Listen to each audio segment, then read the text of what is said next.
right, we'll get started. Thank you all for joining us in this webinar. Thank you for the mentors for spending their precious time to talk about these important topics. We have two participants, mentees right now online, and hopefully others will join soon as well.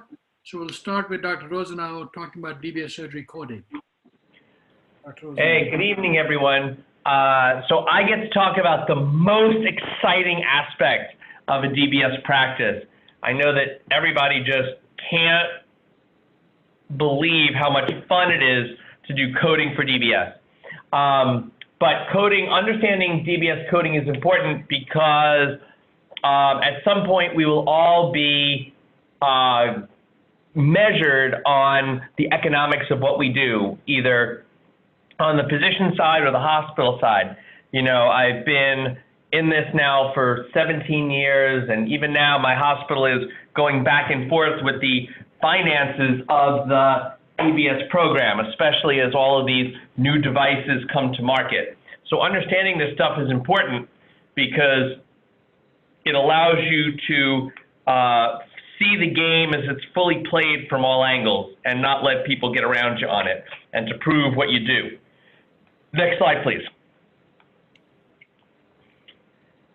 So, yeah, just keep tagging through. So physician coding, that's great. So physician coding is based on CPT codes. So CPT codes, which are current procedural terminology, are owned by the AMA. The AMA makes $1 trillion off licensing CPT codes out, but CPT codes describe everything that physicians do.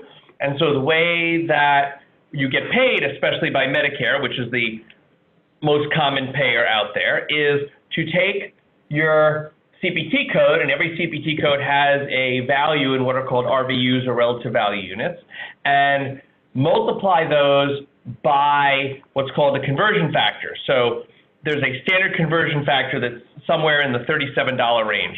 And so if you want to figure out how much you're going to get paid, it's, you know, so many RVUs times conversion factor. So if you do something that's 10 RVUs, $37 times $10 per RVU gets you $370 from Medicare. Now, private payers are often at some multiple of Medicare, but that has actually been regressing back down to Medicare.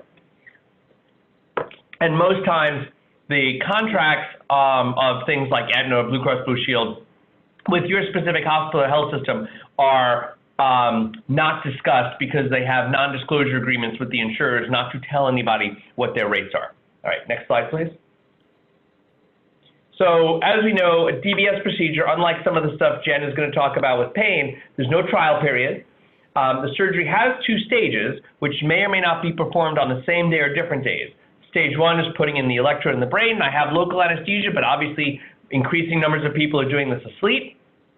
And then stage 2 involves putting in the pulse generators under general anesthesia. And for people who stage that, usually it's done about a week after the electrode or electrodes go in. So you have 2 different things. You have a brain operation that usually involves an overnight stay, and if you do the generator or generators at a separate time, you have something that's often done as an outpatient. You have an inpatient, kind of an observation outpatient thing, and they're coded and paid for differently. Next slide, please. So common codes. So DBS leads, implants are separated into codes that involve microelectrode recording and no microelectrode recording. So click. So we have first lead and additional lead with no microelectrode recording, and first lead and additional lead with microelectrode recording. Sorry, 61868 should be with microelectrode recording. That's a typo. And then you have generator codes. You have one code for a single channel generator, and one code for a dual channel generator. And then you have a code for revision or removal of an electrode, revision or removal of an IPG. So these are all paid differently. So for example, next slide. It's important to understand that DBS with microelectrode recording is valued higher because there is that work and time of doing microelectrode recording baked into the number of RVUs for the DBS code. So an initial first lead implant with microelectrode recording is valued about 1.5 times the no microelectrode recording code. That's important because when you do a sleep DBS, whether you use MRI or CT or whatever, there's no microelectrode recording, which means your RVUs are different. So you get about 33 RVUs for a first lead with microelectrode recording and about 22 RVUs for first lead no microelectrode recording. That doesn't sound like a lot, but if you do a lot of DBS over time, that can make a difference. If you care about that, depends on your workflow, but there is work baked in and reimbursement baked in for that. The other thing to understand is that those additional lead codes really are very poorly paying codes. If you do 2 leads and you use either 61864 or 61868 using the additional lead code, you're only getting about 1/5 of the first side. So for instance, for the microelectrode recording DBS, it's about 33 RVUs and then about 7 RVUs for that second lead, even though you're doing planning and burr hole and microelectrode recording and burying and clip and whatever. Now, some people want to try to use this modifier, this bilateral, this 50 modifier to increase their reimbursement. However, when these additional array codes were created back in the early 2000s, they were not valued in that way. And so that is actually not the recommendation in how to code. So the actual recommendation is to code using the additional array codes if you do a bilateral DBS. Now, you may get away with it, and some insurers may pay the bilateral, pay the same first lead code with a bilateral modifier, but the official recommendation from us in organized neurosurgery who deal with coding is that that is not the proper way to code. And that is just a quirk of how these codes were created. It was a compromise that was made at the time and is not going to get changed anytime soon. Next slide, please. So just to give you an idea of what these look like, the codes are on the left, and then I want you to look at the work RVU numbers down the middle. Those are the things that you will often get paid on as a physician, or the work RVUs. Now, if you look at the total facility, that is not what you will get paid on, because that includes the PE, which is practice expense RVUs, and MP that are malpractice RVUs. Those are things that go to the total reimbursement, but typically they're not how physicians are paid if they are paid on a RVU basis. Now, if you're paid on a collections basis, then yes, that makes a difference. But you can see how much some of these are worth. As I was saying, 61867, which is the microelectrode recording, first lead DBS code is 33, 868 is 7.9. If you look up top, no microelectrode recording is 20.7, and then 4.5 for the additional lead.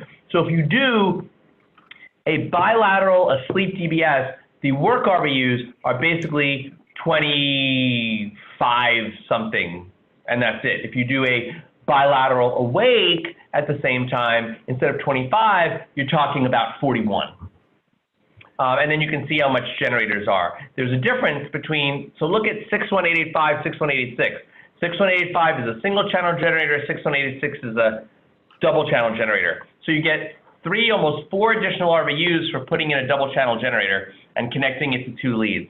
You just have to make sure you dictate that you did that to get that code. All right, next slide, please. So what are bundled in that? So there are codes for frame placement. There are codes that exist for fluoroscopy and for stereotactic planning. However, those are typically bundled into those lead codes, meaning you can't separately code the fluoroscopy code and the frame placement code, because you can code, I should say, but it's not going to get paid. However, what some people try to do is use these 3D rendering codes. Next click, please. Use these 3D rendering codes, 76376 and 7377. However, most insurers will not pay them for planning. They will figure that you can't do a case if you don't plan the case. So there's no reason to give you the reimbursement for the planning code, because you can't do the lead implant code without planning. So they figure that that is all baked in. However, some people do try to code these. They're worth like bupkis RVUs, but you know, any RVU is a non-zero number at this point. So what about the neurologists? So we cannot do a microelectrode recording case and bill both the microelectrode recording DBS lead code and then, click please, the code for doing the actual somatotopy and stuff like that. So in order to do that, you need to have a separate physician who has to be physically present and then have to do a separate write-up of the microelectrode recording procedure. Click, please. So, and these are first hour and each additional hour, and you can see that they're not horrible, you know. So 4.5 RVUs is about equivalent to some of the things that neurologists do, but here, that's why I put this in. A level 4 new office visit, a new patient office visit, is only 2.5 RVUs almost. So the neurologists actually don't do bad spending an hour in the OR compared to what they would do in clinic. But we as neurosurgeons can't bill for that and bill the surgical codes as well. Click, please. Thanks. So DBS programming recently changed. The old version of DBS programming dealt with how many parameters you changed. We went through a big redo of the programming codes about a year ago, and so starting in 2019, this is how DBS programming is now reported. So the main DBS reporting programming code is 95983, and so that counts for 15 minutes, the first 15 minutes. And then there's each additional 15-minute code, which is this 95984. So the way it works is, it works by halves. So if you go over half of 15, so if you go over 8 minutes, you get a code of 95983. And that goes up until you get to 1.5 times 15, or 22 minutes. Once you cross 22 minutes into that second half of the second 15 minutes, then you can code an instance of the additional 15-minute code. So if you do 20 minutes, you can't code first 15, each additional 15. Even though it's called each additional 15, it actually should be called each additional second half of 15. So you'll see that I have it broken down into, you know, anywhere from 1/2 to 1.5 of the first 15, then kind of just over 1.5 to 2.5, and then from 2.5 to 3.5. Anyway, and you can just add on additional instances of 95984. But this is important to know, because if you're going to do any DBS programming in the office, you need to report your time-based billing for this code. And not only that, now you have to report the time you spend programming. That time has to be separate from the time you report doing the office visit. So you need to specify, say if you do an office visit and you bill out that you did a 30-minute office visit and you billed out you did 36 minutes of programming, you have to say that those 36 minutes of programming were not included in the 30 minutes of your office visit, so that you spent basically 1 hour and 6 minutes with the patient. You can't include the programming in the E&M offices. So you have to document that in your note to properly get reimbursed for that. Next slide, please. So how do hospitals get paid? Hospitals get paid differently. Hospitals get paid on what are called DRGs and APCs. So every time someone comes in a hospital and gets a procedure, that procedure gets put into a bucket. If they're staying in the hospital, that's called a DRG. If they're going home, it's called an APC. And APCs are also used for ambulatory surgery centers and things like that. So the assignation of your patient into one of these things is based on the procedure they're getting and sometimes their level of comorbidities, as I'll explain.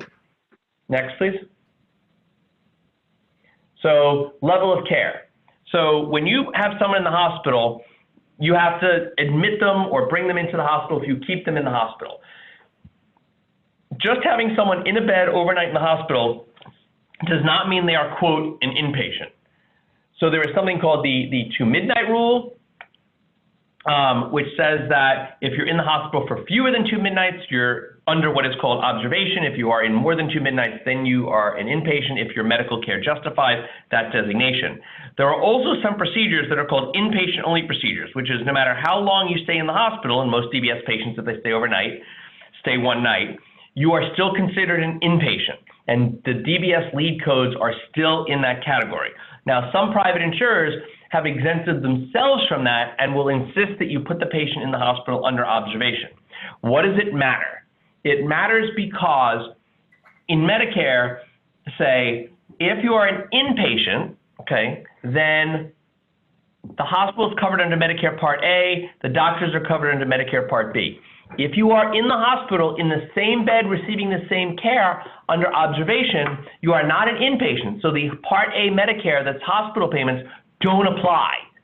So the patient is responsible out of their pocket from everything that would be covered under Part A, medications in the hospital, room charges, and all these other things. So that's important to know because the patient responsibility is vastly different. And it also means that you need to make sure you click inpatient if you keep someone overnight, because if you click observation for a Medicare patient, you won't get, the hospital will not get paid. You will get paid for the procedure, but the hospital will not get paid for the admission. And they will be very mad at you because you just put a battery in somebody in a lead, or maybe both, or maybe 2 leads, and used up operating room time, and they get 0 money. And that's because you clicked wrong. Next. So these are inpatient only codes. And again, some commercial insurers will specify if someone has to be under observation and not inpatient. Next. Right, they will tell you that. So if you stage DBS surgery, so you can do things like this. You can do lead implant with 1 night stay, and that's an inpatient level of care. And then if you bring them back the next week, then it's an outpatient procedure as under an APC code. So the hospital gets 2 chunks of money. They get 1 chunk of money when they stay overnight, and then they get another chunk of money when you put in the battery. So CMS says that if you do this, meaning if you're going to plan a stage surgery, when you do the second operation and the first operation, you need to append this 58 stage surgery modifier so that CMS is indicated that you planned to stage the surgery and it's all part of one thing and it's not separate things. Click. So this will, so again, so keep going. So DRG is inpatient, APCs are outpatient. Keep going. We're going to talk a little bit about this and then so if you stay overnight, again, you get 1 DRG. So everything comes out of that lump sum.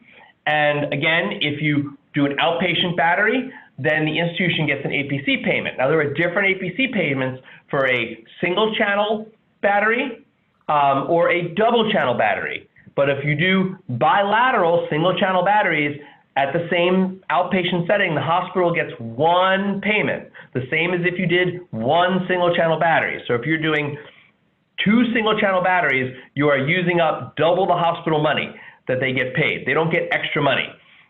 They get extra money if you do a dual channel battery, but not 2 singles. So next. So what does that look like a little? So remember I was saying that these DRGs are partially dependent on how sick the person is. So you have what are called CCs or major CCCs, which are comorbidities and complications. That's what we document the patient's other health problems. If you have a Parkinson's patient who has hypertension and glaucoma and rheumatoid arthritis and lumbar spondylosis and hypothyroidism, you will get a higher DRG with more money than if you have a 25-year-old dystonia patient who's a marathon runner. So you can see the difference just going from DRG 026 and DRG 25, you get 7,000 extra, the hospital gets 7,000 extra dollars, which can make or break your whole margin on your procedure. And this is the same patient. You just have to document their true comorbidities. So if you don't document them, then there's no indication of them and you get the lower money. If you do document them appropriately, the hospital gets more money. Again, same patient. You just have to document correctly in the chart. So you should make sure, as you're starting a DBS program, to check with your hospital and see what DRGs they're billing these out under to make sure they're billing them out correctly. And if they're not, you need to get with your hospital coding people and figure out how you can best code, how you can document best to make sure that they're catching it to get the appropriate DRG.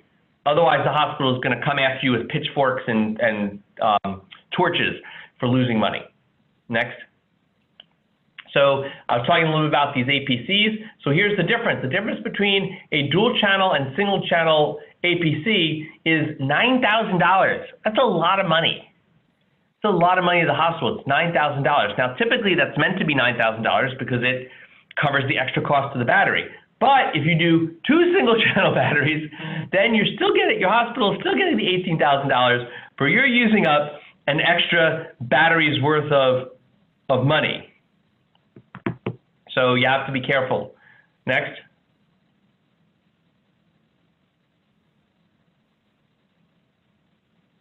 So again, single stage versus multiple stages. You can do DBS in a lot of different ways, right? You can do lead and IPG together. You can do leads and then IPGs. You can do 2 inpatient leads and 1 outpatient. There are lots of ways to do this. And the main way you should do DBS is what works best for your patient, right? There's no doubt about that. You should individualize how you do this stuff on what works best for your patient and how your patient's going to do.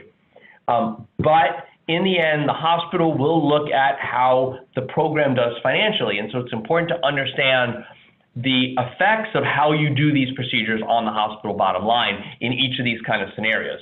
Next. So just to give you an idea, and we're almost done.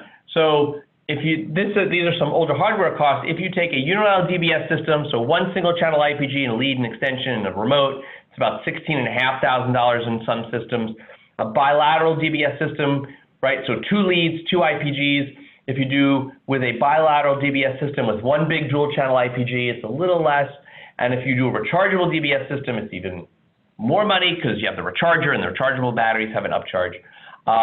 So if you do a unilateral system, right? One lead on one side. We do the lead and a single channel IPG, okay? You will get about $14,000, which would, under some DRGs, could be a loss of $2,000 for the hospital. But if you do that lead 1 week and bring them back for an IPG the next week, meaning they get the DRG plus the APC, oh, look, suddenly the hospital is making $16,000 on your case. That's a big deal. And then if you look at the bottom things, look at bilateral systems, you can do anything from a loss of $9,000 to all the way for a bilateral system with 4 trips to the OR, a lead and then a battery and then a lead and a battery. The hospital can do pretty well on that patient overall. So it's important to understand these things because they will understand them or they may not, but they will come at you with numbers. And it's important for you to be able to ask the right questions about how they're doing things so you can make sure you run a program that both does the best thing it can for the patient in the appropriate way and make sure it stays afloat for the hospital. Next. And so I'm in Chicago, and this is what Chicago looks like. Thank you all for coming on tonight, and you can feel free to email me with any questions, or you can always follow my musings on Twitter if you are so inclined. Do we have questions for Dr. Rosenow before he leaves? Yeah, I got to run. Sorry, I got a patient issue. All right. Thank you, sir. Talk to you later. Thanks, guys. Bye-bye. All right. So let's see if Dr. Sawhney is here. It looks like Dr. Sawhney is not here. Dr. Sweet, would it be okay if you go next? Sure, absolutely.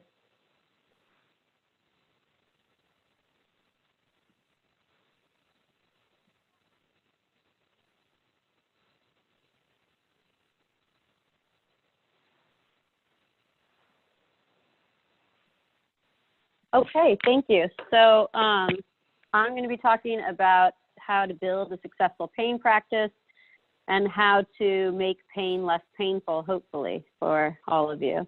I will begin. Can you go to the next slide, please?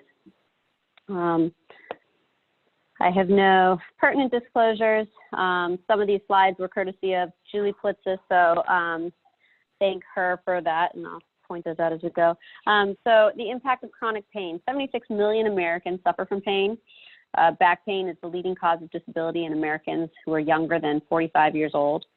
26 million Americans or more, ages 20 to 64, experience frequent back pain. And back pain is the second most common neurological ailment in the US. Only headaches are more common than this. Next slide, please. You could also see that back pain is very costly to the U.S. and to healthcare and patients. The average patient spends $35,000 per year for covering the cost of their pains. And Americans as a whole spend over $50 billion per year on low back pain treatments.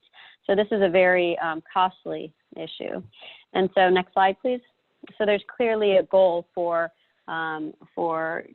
there's clearly a role for surgery for these pain patients, and it can be quite lucrative if you think about all of the patients who are in need of your services and if we can do it right. So the goals of treatment are obviously to control pain for patients, to have medication reduction, and to improve quality of life.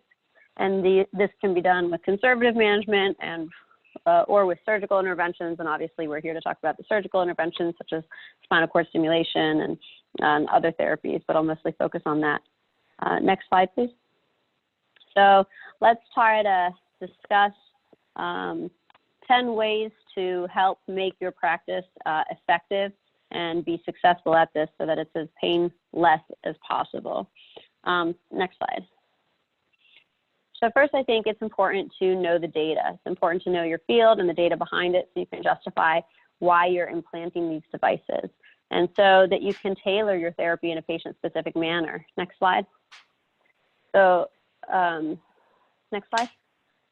Thank you. So while I don't want this to be a talk on the data, I do think that there are a few important studies that I'll just highlight that show the value of what we're doing, and if anything, you can use this data to talk to patients, to talk to referral sources, and to justify to yourself that there is value in doing pain. So this is one study in 2005 by Kumar et al. Talking about spinal cord stimulation versus conventional medical management. This is known as the process study. In this study, spinal cord stimulation was notably more effective than conservative medical management. You can see all the way on the right that it was a 48% reduction in pain in the spinal cord stimulation group versus the conservative management group at 6 months, and similar improvement at 24 months. Next slide. This is another study by Kumar et al. That showed that spinal cord stimulation over time is cost-effective, more cost-effective than medical management for these patients. Next slide. This is another study in 2005 by North et al. And this is the study demonstrating that spinal cord stimulation is more beneficial than revision spine surgery for these patients. So again, you can see that spinal cord stimulation, 47% of patients versus revision spine surgery patients, only 12 had significant improvement. There was a notable crossover as well from the revision spine surgery group to the spinal cord stimulation group, many of whom improved in that. And you can see that there was a notable reduction in opioid use. So this is another really important surgery. Yep, next slide. And then on this one, you can see that the first, second, and third surgeries, there's obviously dwindling effect with repeat spine surgeries over time, which is really important because you don't want patients to get to this point. And the next slide demonstrates that well, showing that, next slide please, that you can see that the sooner we put these in, the better. So this is no longer a last resort therapy. Patients should not be getting spinal cord stimulation after they've had 4 different spine surgeries. This is something that should be done sooner for patients because it can be effective. Next slide. And lastly, it's important to know all of the recent studies that are out there. And this is what I think really makes spinal cord stimulation more fun. So if you know the science, there are a number of studies that have been out recently that are high quality studies. These are just a few examples demonstrating that the different devices can be superior and definitely non-inferior to the previous conventional spinal cord stimulation.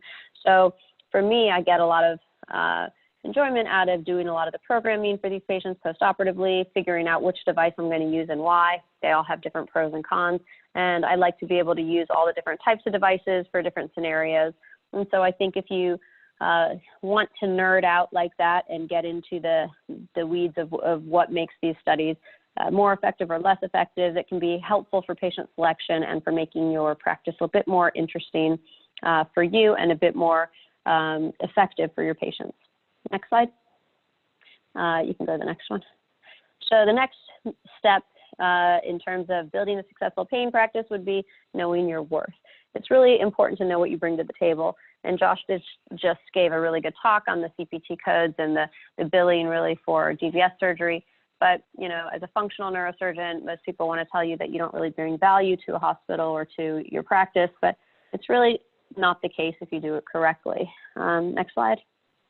So I do want to state that obviously there is a way to make this effective, and there is a role for your field and for treating these patients that can really build a niche within your hospital and your department and make you a really big referral base. If you're interested in that, that can be quite lucrative. Here's some of the simple things, though, to note, and these are some of the slides that Dr. Politsis was kind enough to let us use with the CPT, with all of these CPT codes and others. So in the hospital setting, when you do a trial, whether it's a laminectomy trial or a percutaneous trial, you can see that the codes are listed here. Since 2016, the reimbursement for a percutaneous trial was made to be the same regardless of the number of leads that were placed. So your margins for a single lead trial in a hospital setting are going to be about $4,700. For a dual lead trial, it's only $4,200. For a LAMI trial, it's much more. It's about $10,500. And so this is an important factor to note. Next slide. If you're doing a trial in an acute surgical center, that's a little bit different, because in the acute surgical center, they are not subject to the comprehensive ambulatory payment classifications, the APCs. So they are paid at 100% for each procedure that's done for the spinal cord stimulation. So a dual lead trial performed in an ASC will pay more than in a hospital. And that's important also if you're trying to demonstrate your value and bring money to the hospital. You could be making more money if you're doing these surgeries at an acute surgical center. Next slide. In terms of the implants for spinal cord stimulation, again, in the hospital, you're not going to be reimbursed differently based on number of leads placed or based on the generator type. So essentially, you're going to be getting one comprehensive APC, and let's say that's $24,000. Then you have to subtract the cost of the devices, which are obviously quite costly. So then your net to the hospital is going to be much, much lower at $2,000 to $5,000, depending on what you're implanting. But next slide. If you do this at an acute surgical center, this is not always the case. So these facilities are not subject, again, to those APCs, and so a dual lead implant can pay more than in a hospital. And so you can bring in more revenue for the hospital or for that surgical center than you would doing this in an inpatient hospital setting, even though you're sending these patients outpatient, mostly because the patients are going home and the hospital won't be able to get any benefit or payment from all the inpatient billing that occurs when you send them home that day. Okay, next slide. And this is also important to note the modifier 22 and different CPT codes.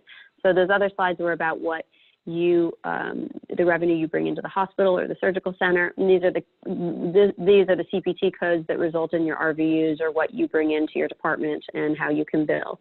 And so it's important to know the nuances of all of these. So for example, a CPT code for a laminectomy is listed here, and what the physician fee would be. You can use a modifier 22, which can increase the physician fee by 25%, and that basically is a code to use when you think the service provided is greater than usual. So when there's more work that's being put into that procedure than what would typically be put in, then you can use that modifier. You also want to use the modifier for the insertion of the generator, and also for the analysis that you're doing. So, for example, the 95971 or the 95972 will be different levels of intra-op and post-op programming that's being done. Next slide. Next slide, please. So now you want to know your region. I'm sorry. So yes, this is fine. So knowing your region. So I'm from Cleveland, Ohio. I work at University Hospitals in Case Western Reserve. So you want to know the environment, because that's going to affect you quite a bit. Who are your referrals? Who can be your allies? What are your competitors doing? What gaps exist? So for example, in my area, there are a lot of independent pain, private pain guys who have practices around here. And many of them like to do the trials, but they don't like to do the implants. So they know that they can reliably send those patients to me, and I'm happy to do their implants for them. They also know that if this happens, I like to choose if I'm going to do it percutaneously or with a paddle lead, and I like to sometimes get more studies and such, and they're all comfortable for that because I've had that communication with them and explained it, and we've had these relationships for a long time, which I'll talk about in a later slide. But in addition to these outside private practice guys, there are a lot of internal pain guys within my hospital. And these internal pain guys are actually very prominent within their pain societies, within NAMS. They're very well published, they're very knowledgeable, and they're a great group. And they tend to do all of their own implants as well. So in starting my practice, rather than looking at them as competition, I talked to them about how we could work together. We do a lot of publications together, we collaborate a lot on the research, and I found out from them, just by talking to them, that there are patients that they don't necessarily like to operate on. They don't like to do the peripheral nerve stimulation for facial pain, so they send those to me. I don't like to do the pump management of medications, so I send those to them to manage my pumps postoperatively. So we work together, collaborate, and this can become lucrative. So I turned potential competitors into allies. In terms of other things, what are your competitors doing? One of our centers that was a competitor nearby had a very holistic, large, comprehensive preoperative pain clinic situation, and we have since developed one of those for our patients. And then in terms of DRG therapy, we're one of the few groups. There aren't a lot of people doing DRG implants, so we do that as well. So the next slide shows that we're trying to develop a business plan and strategy. So now that you know your data, your worth, and your environment, what's your strategy? So do you want to work in a surgical center? Do you want to work in a hospital? Clinic, how many clinic spaces do you want around town? Do you want to be reach more patients and referrals, or are you in an environment where driving around town would actually hurt you more than help you? So you want to be able to assess all of these scenarios now that you know the background and make smart decisions. Next slide. In terms of physician extenders and PAs, NPs, these are great opportunities if your practice will pay for one. Essentially, they can do a lot of the postoperative programming and analysis of the devices and really pay for their own salary, which can be quite lucrative and can also help you to operate more and see new patients. And then we'd already talked about collaborations with others and how you can use that to your advantage. Building, next slide. So personal branding. So actually, when I was looking for some pictures for this talk, I found on the main website of my hospital a picture of me actually right there doing the DBS surgery. So I put this up because it's a good example. I have a good relationship with the marketing people in my hospital. I went to them early on and tried to establish that relationship to see if I could help them and if they could help me, and it ends up being a win-win. So now they come to me with anything that they think would be interesting for marketing, and so they help me with website stuff. We've put out some commercials with patients and their outcomes around town. And this is one way that you can kind of be successful in utilizing your hospital's resources. Next slide. Physician outreach is also really important. So you want to set up dinners, lunch and learns with different clinicians at satellite hospitals or in private practices. I give grand rounds a lot, frequently within my hospital or different hospitals to various departments, and this can help to showcase what you can do and how you can help their patients and their practices as well. Next slide. And then finally, education. If you go to the next slide, you can see that education there is important as well. We give a lot of educational materials for patients, but you could also make this a personal branding opportunity. So for example, for occipital nerve stimulation, we wrote the guidelines on these, and there isn't a lot of literature really available, obviously by the companies. They don't put this out since it's off-label, and so we provide patients with these resources of occipital nerve stimulation, which shows our skills and also gives them educational materials. So you can all use that to your advantage. Next slide. So ultimately, building a good practice also involves nurturing your referral relationships. You want to roll out the red carpet for your referrals. You want to connect with them frequently. You want to set up dinners, meetings, phone calls. You want to make sure that you're connecting with them, and then you want to make sure that you're satisfying them. Find out what works for them. Are they happy with the patients that you're treating? Are they sending you a patient for a specific reason? And if so, you want to adhere to their treatment plan. If you disagree, then you want to call them to discuss this with them so they understand why you're maybe deviating from their plan. And then you want to send patients back to them. All of that's very important because they rely on that for their bread and butter, so they want to make sure that, that you are fulfilling their needs as well. Next slide. This is a nice thing to think about when you're setting up a practice. You want to identify what you are willing and not willing to do. So you want to set limits for yourselves. So what, do you want to do MVDs? Do you want to do peripheral nerve stimulation for facial pain or for other things, spinal stimulation, pumps? What will your partners cover? What won't ruin your life? So for example, I mentioned that I don't like to do the pain pump management. So I really am not a big pump fan. So I will send the pain guys the trials and send the pain guys the implants afterwards so that they can manage those pump medications. And that was something that was important to me in my practice. I also don't write a lot of prescriptions. I send the general post-op pain medicines for 3 to 5 days. And other than that, I will only prescribe gabapentin and Flexeril on occasion. So that's also sort of a deal breaker that I didn't want to do. So again, make sure you know what you want to do, what you don't want to do. Do you want to do programming, et cetera? And that can make your practice a lot more fulfilling for you and a lot more fulfilling for your patients in turn, because you'll be doing what you like and you'll be avoiding what you dislike. Next slide. Nearing the end, I think it's important to develop metrics. So there are lots of different kinds of metrics. First, you want to make sure that you have metrics that are important to patients. So what are the functional outcomes? Is their pain reduced? Are they able to reduce their medications? Can they return to work? What metrics are important to your referrals or to you? Do you want to use the VAS pain scales? Do you have other pain scales? And also you want to make sure that you know what metrics are important to the hospital. So obviously patient satisfaction is there, but obviously revenue is also a big part of it. Show me the money. So you want to make sure that you're being as lucrative as you can and you're not losing them money with building your practice. Next slide. And then you want to assess your metrics and revise your plans according to these. So once you've established what you're going to be measuring, you want to make sure that this data is being collected. Fellows, residents, yourself, who's doing this? You also want to make sure that you're billing as much as you can to optimize revenue. You want to make sure that patients are happy when they follow up. Are they coming back to you? Are they going elsewhere? So if some of these are not happening and you're not meeting your metrics, then you need to obviously adjust, because all three of those categories for patients, referrals, and hospital satisfaction are all going to matter in your practice. And then finally, next slide.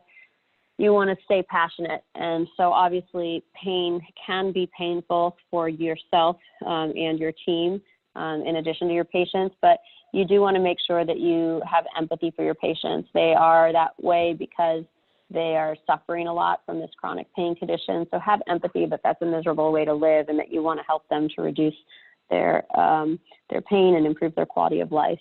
You want to make sure that you you're building a practice that's going to make you happy in the long term. So minimize your dislikes, maximize your likes. And you want to create a really invaluable team who you can rely on, who understand what you're doing, and who will care about the same things that you care about. Get into the science. I like to nerd out on this stuff and do a lot of the programming as we talked about. So figure out if that's something that makes you excited, then do that. If it's not, then don't worry about it.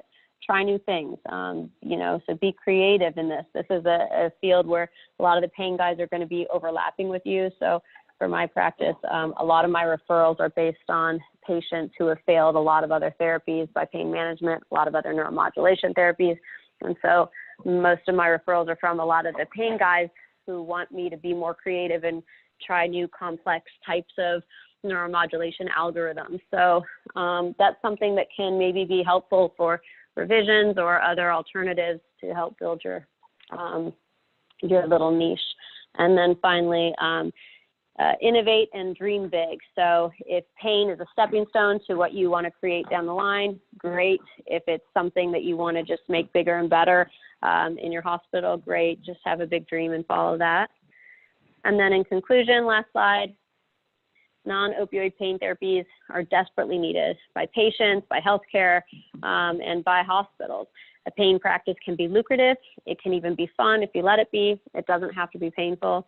And building a functional practice with pain can distinguish you from your colleagues, and it can make you really an important part of your partner's care as well, with your spine partners and others.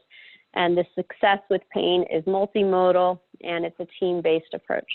Thank you so much. Thank you, Dr. Sweet.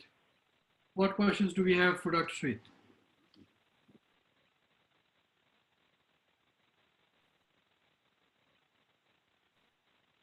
So I don't see any questions. Okay. Great. Thank you so much. Thank you. Thank you all. I don't see Dr. Sani joining in, and so this concludes our webinar.